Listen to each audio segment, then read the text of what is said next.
Bismillahirrahmanirrahim. Bonjour chers collègues. On conclut le cours de la première pathologie néoplasique, le cancer du col. Donc nous sommes arrêtés à la classification de Figo.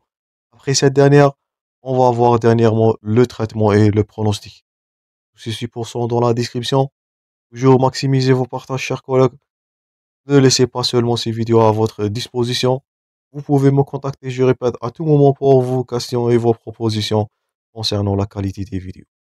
Donc, pour le traitement, il va dépendre du stade de cancer et la classification de Figo. Ce dernier, il est basé sur la chirurgie, premièrement, la curithérapie, deuxièmement, la radiothérapie et de la chimiothérapie. Donc, je répète, 4 modalités de traitement. Donc, chirurgie, curie, radio et chimiothérapie. Et elle est basée, je répète, sur la classification de Figo. Donc, la voilà. J'espère que vous vous souvenez des stades 1. Les voilà. Stade 1A, un B1 et un B2. Donc, cancer limité au col. C'est ce que vous voyez dans le premier rectangle. Deuxièmement, le stade 2. Donc, c'est le cancer qui n'a pas envoyé la partie inférieure ou bien le tiers inférieur du col. Stade 3. C'est un cancer qui a envoyé le tiers inférieur et il peut faire l'extension, je répète, vers les uretères. La notion d'extension bilatérale. Et dernièrement, donc, le stade 4. Donc, c'est un stade invasif. Donc, 4A, c'est un stade, ou bien c'est un cancer invasif qui a atteint la vessie. Le stade 4B, donc, c'est un cancer invasif. Ce dernier, il a envoyé les organes de lointain ou bien lointain de la vessie. C'est le stade 4A, c'est le stade invasif. C'est du mauvais pronostic. Vous êtes censé de garder la classification de Figo par cœur. Vous pouvez la consulter dans la partie précédente. On a vu ces derniers avec détail. Donc, les indications. Premièrement, en cas de cancer qui est micro-invasif, si la micro-invasion est stromale, juste dans le stroma, qui est inférieure à 1 mm, ça c'est à retenir là, je demande votre intention. Donc, premièrement, s'il s'agit d'un cancer micro-invasif, moins de 1 mm, imaginez-vous que là, c'est la localisation de la tumeur. Elle est inférieure à 1 mm. On peut avoir une thérapeutique qui est conservatrice. Cette dernière, elle s'appelle la conisation. Elle est dite conisation, ça vient du mot on, comme le nom indique. On va enlever donc cette partie du col. Pourquoi? Parce que je répète, l'invasion stromale est inférieure à 1 mm. On peut faire l'exirase en forme de cône. Et cette procédure-là, elle est dite conisation. Donc, premièrement, si vous avez des lésions stromales inférieures à 1 mm, indication à la conisation. Si l'invasion entre 1 et 3, on fait une conisation, une hystérectomie. Donc là, c'est un envahissement supérieur à 1 mm total, mais sans lymphodénectomie. Donc ça, c'est le but de la thérapeutique ici sur cette plaque-là. Donc premièrement, cancer micro-invasif, conisation.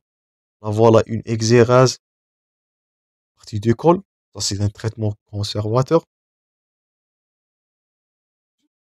Il est à pratiquer, je répète, devant des lésions inférieures à 1 mm.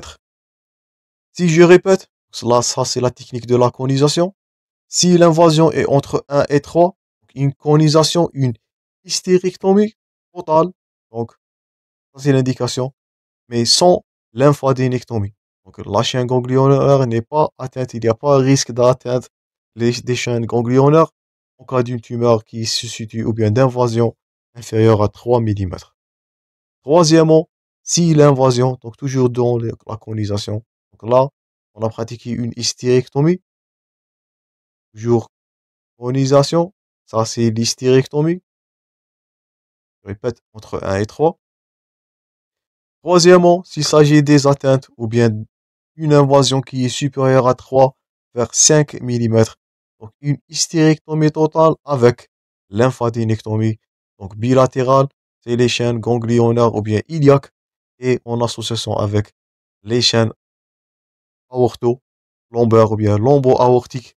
Donc ça c'est troisième indication. Donc à retenir selon la profondeur, si on vous pose la question, c'est la profondeur de l'invasion qui va juger et conditionner le traitement.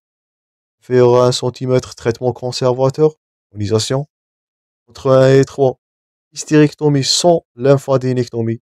Et dernièrement, supérieur à 3 voire 5, hystérectomie totale avec lymphodénectomie. Donc, curage ganglionnaire de la chaîne iliaque bilatérale avec les ganglions ilio-aortiques. Là, c'est les images de la conisation. Gardez ça en tête. Un traitement conservateur seulement si la lésion est inférieure à 1 millimètre de profondeur. Toujours conisation. Deuxièmement, ça c'était pour les cancers non invasifs. Premièrement, bien des cancers micro-invasifs. Deuxièmement, s'il s'agit d'un cancer qui est invasif du col, donc les lésions qui sont supérieures au grade 1 et B.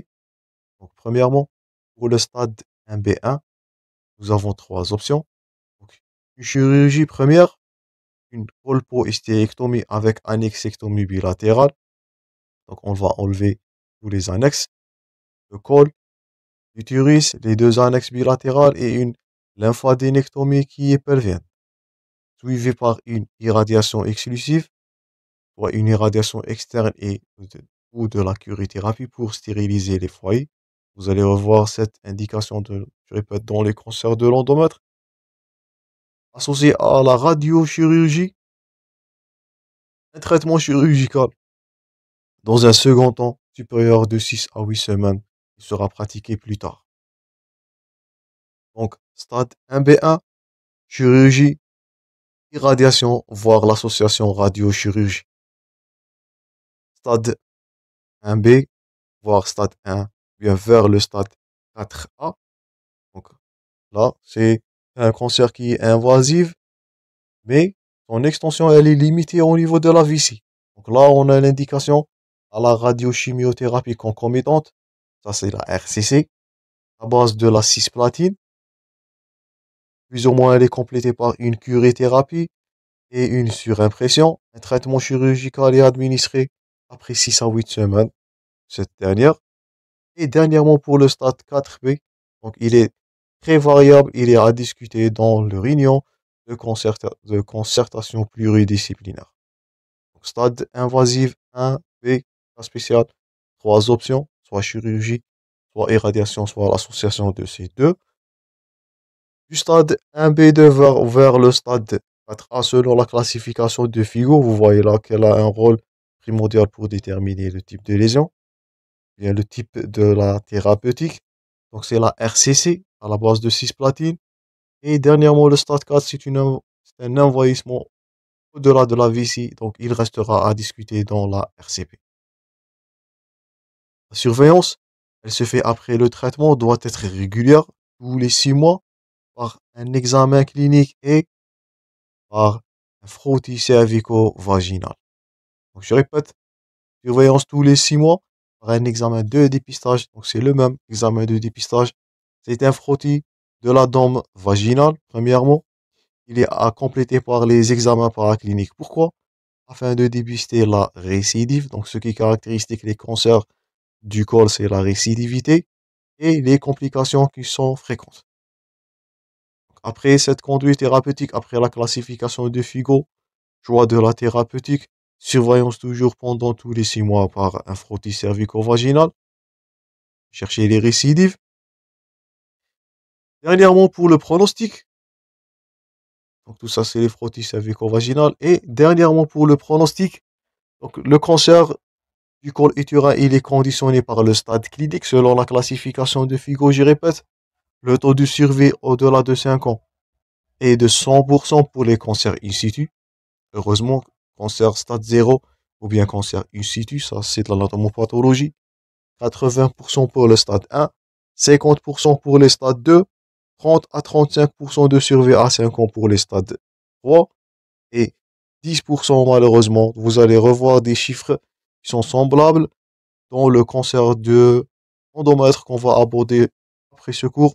Donc, à chaque fois que la classification ou bien le stade avance dans la classification de Figo, c'est du mauvais pronostic. Donc, taux de survie, malheureusement, ne dépassera pas les 10% au stade 4. Pour les atteintes ganglionnaires, donc une atteinte ganglionnaire divisée par divise par 3 la chance de guérison malheureusement. Donc, parmi les critères d'invasion ou bien d'extension loco-régionale, c'est l'atteinte ganglionnaire. Cette dernière va diviser le pronostic par 3. Aussi, critères de mauvais pronostic, je vous invite à les citer ou bien à les noter. Donc, le volume tumoral supérieur à 4 millimètres, plutôt 4 centimètres, ça c'est du mauvais pronostic.